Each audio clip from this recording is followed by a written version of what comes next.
আলাইকুম রহমতুল্লাহি ওয়া বারাকাতুহু। যে যেখান থেকে আজকের ভিডিও দেখছেন সকলকে আন্তরিক মুবারকবাদ। দেখুন আজকের সকালের অবস্থা, দেখুন চারিদিকে কুয়াশা আর কুয়াশা, প্রচুর কুয়াশা। সূর্য মামার দেখা এখনো পুরোপুরি মিলেনি। সূর্য মামা একটু দেখা যাচ্ছে। দেখুন কুয়াশার কি পরিস্থিতি। সকালবেলা গ্রাম বাংলার মানুষগণ সকাল সকাল বাজারে যায়, হাট বাজারে।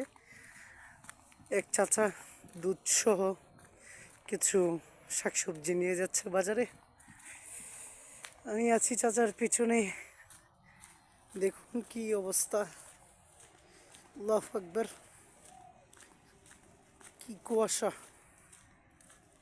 কিছুই দেখা যাচ্ছে না। 20 থেকে 30 মিটার দূরে কিছু দেখা যাচ্ছে না। কুয়াশায় ঢাকা পরিস্থিতি, খুবই ঠান্ডা পরিবেশ।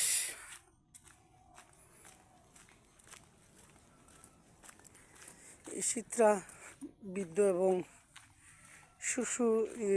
ছোট শিশুদের জন্য খুবই বিপজ্জনক। সকলে সাবধানে থাকবেন, বয়োজ্যেষ্ঠ মানুষদেরকে কেয়ার করবেন, শিশু বাচ্চাদেরকে খুবই যত্ন সহকারে রাখার চেষ্টা করবেন। ভালো থাকুন, সুস্থ থাকুন, আল্লাহ হাফেজ।